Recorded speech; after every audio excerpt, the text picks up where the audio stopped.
If you think DAS was causing your lines to be longer, let me just ask you, what do you think is causing them to be so long now that there are less DAS users? This June, Disney Parks instituted a new update to their disability access program, but this update is an accessibility nightmare. Disney has touted itself as one of the most inclusive and accessible places to vacation for as long as I can remember. But the Disability Access Pass was first instituted in 2013 as a service for disabled guests who can't wait in traditional queues. It's often described as a line skip service, but I find that the people describing it that way are normally people who have not used DAS, because that's absolutely not true. That's not what the DAS Pass is. We wait just as long, if not longer, than the guests in traditional queues. We're just able to do so outside of the line. It's just like the difference between eating out at a restaurant and ordering takeout. If you eat in, you spend your time waiting for your food at your table. And if you get takeout, the food still takes just as long to cook. You just spend the time waiting at home or in the car on the way. Before we talk more about how the system works, let's talk a little bit about my connection to the issue. So if you couldn't tell, I like Disney. I don't like the corporation and I don't agree with their business practices, but I like the movies. I grew up with Disney. In 1955, my grandmother was there on opening day at Disneyland. She told us growing up about how the woman's shoes would sink in the cement because it wasn't fully set yet. Every time I see footage of the opening day, I still look for my grandma. I haven't been able to find her yet, but I'm still looking. We always took our family vacations there, and it cemented itself as my favorite place when I became disabled as a teenager. Don't get me wrong, it's definitely difficult going to Disneyland in a mobility aid. Going in a wheelchair is extremely difficult, and there are a lot of extra challenges that you don't have if you're able-bodied. However, it was still one of the most accommodating places I've ever been. Cast members were incredibly kind to me, and I was able to still feel like a princess somewhere. As my illness progressed and being disabled weighed heavy on me, I felt like a burden a lot of the time, but not at Disney. It was so special to me and my fiance that we got engaged there. I want disabled people to be able to have the most special moments of their life there. That's the stake I have in this. Okay, now let's get to how the DAS Pass works. First, you have to buy a park ticket and link it to your Disney account. You have to reserve a day to use this ticket, and there is currently no refund if you get denied DAS. So if this is the only program that makes your Disney trips possible, I guess you're just out of luck if they decide that you don't need DAS. People make mistakes. Doctors can misdiagnose, and currently at Disney there is no way to fix it if they make a mistake about you. There needs to be a refund option available if you're denied DAS. And that needs to apply to your whole group and Disney hotels as well. Anyways, you buy a ticket, and then when you reach 30 days from your reservation date, you can go online and talk to a cast member. You can also apply for DAS in person the day of, but that includes waiting in a very long, inaccessible line, so I don't recommend that. A chat opens up where you go over the rules with a cast member, and then you have a video call. The cast member will ask you why you need DAS, what physically happens if you try to wait in a line, and how DAS would help resolve those problems. If approved, you used to have the option to pick 2 advanced passes, but more on that later. When you go through the front gates and a cast member scans in your ticket, a box will open up in your Disneyland app for disability access services. You use this to pick a ride and get a return time. You can only have one return time at a time. You choose the ride that you want to get on, and the app will give you a time based on the estimated waiting time for the standard queue. For example, if someone gets in the traditional queue for Space Mountain at the same time as you request a time on the app, and the standard queue's wait time is about an hour long, the app will tell you to return in about an hour. So even though you use the DAS Pass, in theory, you and the person getting in line should ride at the same time. So you can go eat, sit in a quiet place, etc. until it's time for your return time. When you reach the return time, then you go and check in with a cast member at the ride. But you will have to stand in the actual queue for an additional short amount of time. Most rides do not take DAS users to the front of the line. They integrate them with the Lightning Lane line, and that gets them closer to the end of the line, but you you still have to wait. For most rides, the additional wait is anywhere from 5 to 45 minutes before you get on the actual ride. Most of the time, the cast member you check in with can give you an estimate on how long your wait should be, so you can decide if you feel up to it. But if you don't, you're kind of out of luck. You waited all that time for nothing and you cannot go on the ride. You're only allowed to have one return time, so that means that the first one has to either be redeemed or canceled before you can get another return. That's the basics of the program. Just to be clear, if a person gets into line at the same time that you request a return time, it is likely that the person in the traditional queue will ride before you, but you will be able to spend the majority of the wait outside of the line. 5 main things have changed about this program. First thing they say on Disneyland's website page for DAS is that the Disney parks have an unwavering commitment to providing a welcoming, inclusive environment and accessible experiences for our guests. Yeah, sure, okay. DAS is one of the programs offered at Disneyland Resort theme parks intended to accommodate guests who, due to a developmental disability like autism, are unable to wait in a conventional queue for an extended period of time. The most important change here was the specific phrasing due to a developmental disability like autism. This program used to be for all disabled people who have trouble waiting in lines because it's not just people with developmental disabilities who have trouble with queues. But we'll talk about how this impacted the denials a little bit later in the video. Next, the terms and conditions now includes waiving the right to participate in class action suits, and you have to agree to the terms and conditions before you even find out if you are eligible for DAS. So we're off to a great start, right? We have no rights to fight any decisions. They are all final and binding, and there's no hope of justice if they decide to deny you accommodations. And then you go meet with a cast member. Except now that everyone is being approved online instead of in person, and there are so many people trying to fight denials too, it takes a whole day to get a hold of a cast member. Now, I used the system just before it changed, and I had to wait about 3 hours for my DAS call. This is pretty much what I'd experienced in the past couple years, but now people are reporting wait times that are a new kind of awful, and I thought 3 hours was bad. Now people are reporting waiting 9 hours and never getting through to a person, 12 hours to actually reach a cast member. It doesn't seem like something that would take up a lot of energy. You're just waiting for a call. But when I did it, it would time me out of the chat about every half hour. So you have to be sitting there waiting to reload it. And every hour they give you a couple minutes to reply to a message. If you miss that or take too long to respond, it kicks you out entirely and you have to start all over again at the end of the line. For people with executive functioning issues, which a lot of the people asking for DAS are going to have, it's an absolute nightmare. Not to mention, these meetings are only conducted in English now. If your first language is anything other than English, it just sucks for you, I guess. You have to try to communicate effectively and fight for your need for accommodations in a language that isn't your first language. And I don't even know what this means for ASL users. Once you actually get a hold of a cast member, they ask you what your problems waiting in line are, and if there's any question if you qualify or not, they'll have you meet with a doctor. But here's the problem with that. Meeting with a doctor for 10 minutes is not going to give you a valid medical opinion to properly tell if you need accommodations or not.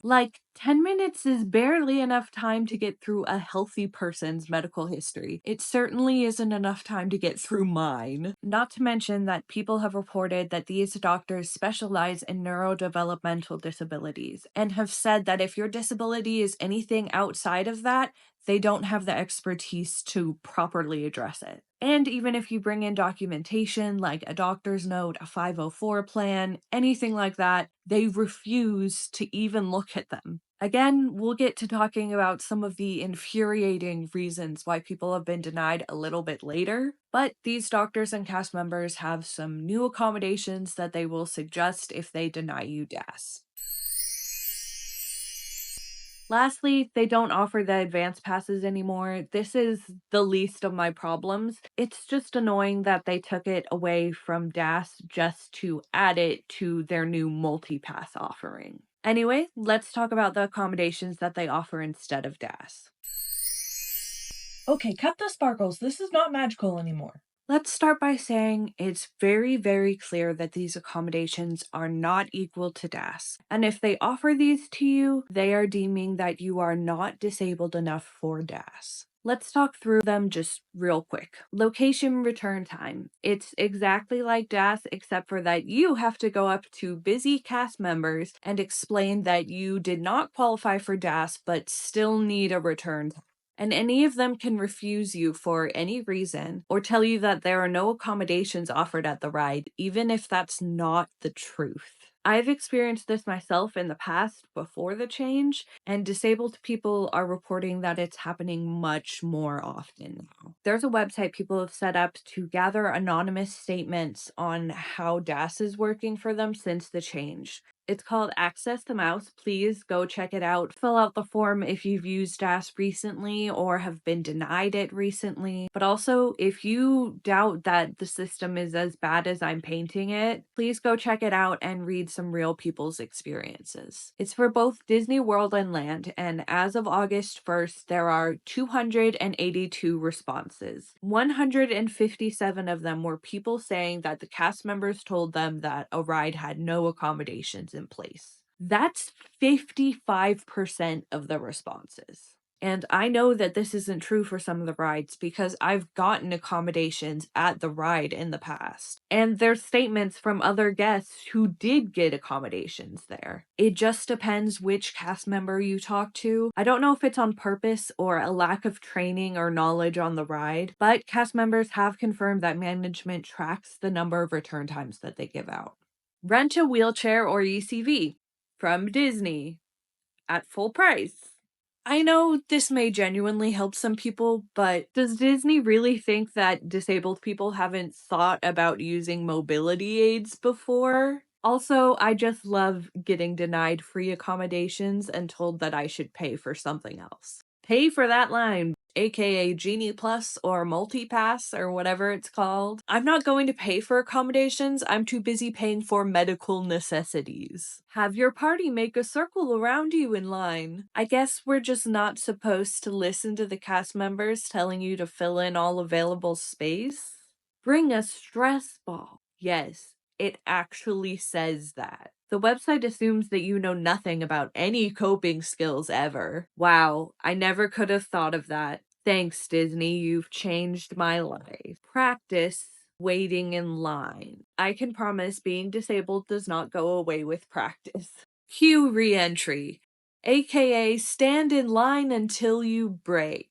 Then you wait until you reach the next cast member, if you can find one at all, and crying, hyperventilating, in the midst of passing out, maybe they'll let you leave the line. But make sure to calm down quick enough that you can get back into line with your group. Scooch past all of those people who will hate your guts to get to your party before they're supposed to board the ride. Because if they get to the end without you, they have the choice of either riding the ride without you or getting out of line and having to do the whole line over again. And if you're fat or a wheelchair user like me, have fun trying to scooch past all those people in line. Wheelchair users have asked cast members how they're supposed to leave and re-enter a line since scooching doesn't work too well in a wheelchair, and cast members don't really have an answer for that. So it's the Wild West. Figure it out for yourself, I guess. Also, anonymous statements from cast members have said that the queues are understaffed, and cast members are often fired for leaving their post, meaning that they cannot help you exit and re-enter the line. Access the Mouse released this graph showing what their submissions look like in the first month of Disney's update. You can see that Attraction Queue Reentry, or AQR, is the most suggested alternative accommodation, even though they have no structure in place to support this system. Let's talk a little bit about the ones that make you pay for accessibility. Some people, including a lot of prominent Disney influencers, seem to think that this is fine. Disney is expensive and this is just the next thing that they're gonna make you pay for. But imagine if Disney made you pay $24 more to just enter the park if you were part of any other marginalized community. Like, that's so obviously wrong, right? And $24 doesn't sound like that much, but it adds up really quickly depending on your group size and how many days you're going. Plus, that doesn't even include all the rides. So if you want to get to ride Radiator Springs Racers or Rise of the Resistance, you have to pay almost double. So imagine paying for a whole day, but only being able to actually spend about half of it in the park. Because before the program changed, 88% of Access the Mouse's respondents were able to spend 6 or more hours in the park. But since the change, only 24% are able to do so. And 45% only managed 3 hours or less in the park. And most of the time, if you're healthy and are able to rope drop and stay till closing, you can spend a whopping 17 hours in the park. 18 if you stay on Main Street for the extra hour. So disabled people get to spend maybe a third of the day in the park, but more likely less than that. And you have to pay more per person than all of the people who get to spend the whole day in the park. And on top of that, you probably feel like death the next day, like the worst day of the worst sickness you've ever had. And it's always a possibility for chronically ill folks that you push yourself too far and never fully recover from it. You've permanently damaged your body. I know it sounds like an exaggeration, but that's what they're offering people like me if they deny me DAS. Now, let's hear from some people who have been denied. A video recently went viral of a woman named Charisma being denied the DAS pass and given the option to purchase Genie Plus. She points out that as a Magic Key holder, if she comes to the park every week and pays for Genie Plus for everyone in her group and herself, she would end up spending over $400 a month. And that's even more than her ventilator and medical supply bill, which she states is about $380 a month. It certainly poses a much bigger financial burden on those locals who are able to go to Disney often, but even though I don't go often, I have a big family. There was 6 of us growing up, and now bringing my fiance, there's 7 of us, at least. Just for one day, if the Max Pass or Multi-Pass, whatever it's called, costs $24, then I would have to spend $168 per day, or I have to spend my family vacation waiting alone, which is bad enough for me being an adult, but I can't imagine the teenage me that hated being disabled, that finally felt at home at Disney. Disney would have very quickly turned to a place where I felt like a burden. And with that, does anyone want to play a game? I think it's time for... That's right. It's everybody's favorite game show, where we guess whether a guest was given DAS or denied based off their medical needs. Our player today is Sarah. What are you here for, Sarah? I'm here to win all the money.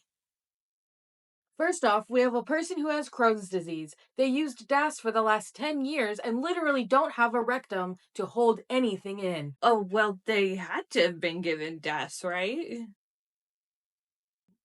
No. Yes, they were denied and were told to wear diapers to accommodate for it. Seems like Disney's giving out medical advice now. Okay, next we have a 6-year-old girl with connective tissue disorders, congestive heart failure, chronic lung disease, asthma, feeding tubes, and rods in her back. That has to be DAS. No. Denied too? Oh my god. Next, we have an autistic person. Well, that's what they say DAS is for now, so accepted? No, I'm sorry. They were denied and told it's not a developmental disability if you're an adult. I'm pretty sure that's not how it works. How about a child with autism? Oh, no. They look too high functioning for DAS to be for them.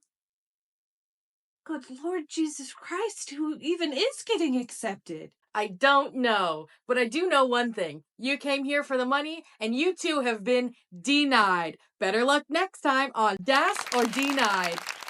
Here are a few more quotes from more real people who were actually denied DAS. A couple was told they look physically autistic. Quote, I was told you can leave the line to have a seizure and come back. A man with severe PTSD was told, quote, shouldn't come back to the parks if he has PTSD that bad, because no one deserves Disney unless they're able bodied. The general consensus is that it depends on what cast member you meet with, but a lot of time they're only looking to accommodate low functioning autistic children. And many people have been told that they're simply being an adult disqualifies them entirely. I wasn't aware everyone magically becomes abled when they reach adulthood. I wonder why that didn't happen to me. Now, don't get me wrong, if you are lucky enough to meet with a cast member who has a more liberal view of these guidelines, people with other disabilities definitely still get DAS. It is just very common now to have cast members deny you for disabilities other than autism, or to say some really ableist shit in the process. A note on cast members real fast. They are absolutely lovely people who are not being properly trained, underpaid, overworked, and being yelled at by their superiors if they give too many people DAS. I put no blame on these people. Even if they say very rude or uneducated or ableist things to people, they should be given specific sensitivity training to work against the ableist ideas that they've expressed. They're just doing their best and are not to blame for the widespread issues. The system was so much better before, and many are the same cast members just trying to do their job in a new system. They have to follow the rules of it to keep their jobs. That said, it is absolutely unacceptable that they have told people that they are too disabled to go to the parks, or at least too disabled to go there independently.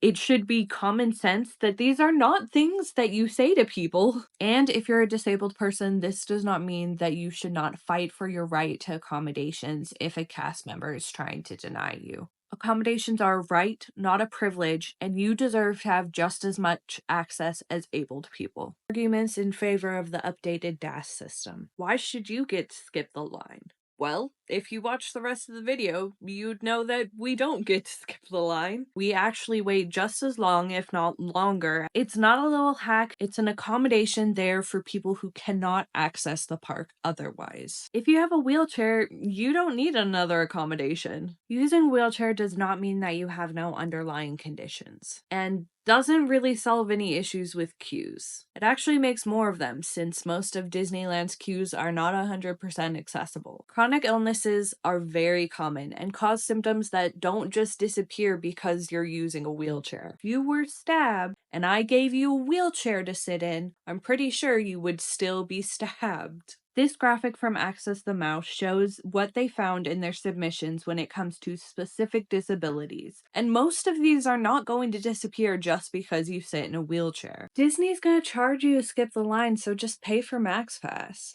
Disney should not be charging for accommodation. If you live in the States, you know that there is quite a culture around healthcare costs. For some reason, we don't offer people free care, even if they will die without it. So I have to pay tens of thousands of dollars for my medical care, mobility aids, medications, and supplements, and to accommodate my disability in everyday life. I think asking that I don't have to pay extra on vacation for being disabled is pretty fair considering everything else. If the lines are inaccessible, the ride will be too. Lines at Disney can range from 10 minutes to 3 hours, and that's a pretty huge range. While I may be able to handle a 2-minute ride, and even the 10-minute line, my options are going to be extremely limited if that's all I can handle. Not to mention that lines can be hard for blind people, or they can include elements like flashing lights that are extremely dangerous, and there's a possibility you could get stuck in there for half an hour or longer. Even if a ride stopped and you were stuck in a ride for longer than you anticipated, the odds of this happening are super low, and most rides can be evacuated by cast members in 10 or 20 minutes. If you look at this graph, you can see the many reasons why lines are unsafe or impossible for many people. It makes the lines long for everyone else. If that was true, long lines wouldn't exist now that the changes happened. But people are still complaining of waits that are hours long. So it's almost like DAS was never the problem at all. It was just Disney's chosen scapegoat. If you're that disabled, you just shouldn't go to Disney. I think a lot of this is related to people saying that immunocompromised people should just stay home if COVID is so dangerous to them and let the healthy people live normally. I shouldn't have to say that disabled people deserve to have the same experiences as everyone else. The disabled kid deserves to feel that magic meeting their favorite princess. Parents and grandparents deserve to be able to see that moment with their child. And everyone in between deserves to have a Disney experience too. Disabled people exist in every group, every minority and majority in the world. And you can be any kind of person at any point of your life and become disabled at any time. In fact, most people do become disabled at some point. It's either that or dying before you get the chance to. In a society where we now have so many more disabled people than we did a few years ago, we have also seen ableism grow a ton recently. Healthy people came to resent that they were staying in their homes and wearing masks to protect us. And then they decided it wasn't worth it anymore. Cases didn't come down, people just stopped caring. And that meant acting like they would never become disabled. That meant lying to themselves about the danger, but also about the existence and worth of disabled people. You probably know someone who's disabled, and you can say it vaguely on a comment online, but would you have the guts to go and tell your grandmother that she doesn't deserve to see her grandkids at Disney? Or your neighbor who's autistic, or your coworker who has to take time off sometimes for a chronic illness? Whoever it is, because if you can genuinely say you would do that willingly, because if we're that disabled, we just shouldn't go, then I can genuinely say that you're a monster who is everything that Disney films have been teaching kids not to be, and you definitely don't deserve to go to the parks. Genie Plus / Max Pass update. So if we didn't have enough reason to believe that Disney's just trying to get more money out of people, immediately after changing their DAS program, as they started to get backlash, they announced a Genie Plus update. Now called Max Pass, Disney changed their paid Fast Pass program to be remarkably similar to the old DAS system, even including the option for Fast Passes that you can schedule in advance, which you may recall used to be offered as part of DAS, but is no longer included. It worked as a way to get the Disney community's minds onto, oh no, Disney's trying to get money out of all of us, instead of the problem of Disney specifically taking accommodations away from a marginalized group and forcing them to pay just to make a trip accessible. Okay, so that was a lot, and I'm still skimming the surface. If you want to hear more about the issue, go check out Disabled Magic Pass, See the World with Emily, or Mama Zebra Designs on both TikTok and Instagram. I got a lot of info from them, and they do a great job of getting people's stories out there. I linked to a petition below to get Disney's attention, so please go sign it. I made this video to try to make a difference, and hopefully Disney realizes that this was a mistake, but they won't unless we make some noise about it. So please make some noise, write a comment, tell me your story if you were denied DAS recently, and if you got DAS, tell me how it went. If you've never used DAS, tell me something that you learned in this video, or share it with a friend. Just get the word out there somehow, please. If you're a Disney person, please talk about this. I have seen so many Disney influencers who don't understand the issue at all, being happy that the system was changed and being happy that there are less people receiving DAS now. And that is so disheartening as a disabled person. Don't let us get swept under the rug. Well, that's all for now, folks. I love you all, abled or disabled. Just don't be mean, okay? Bye.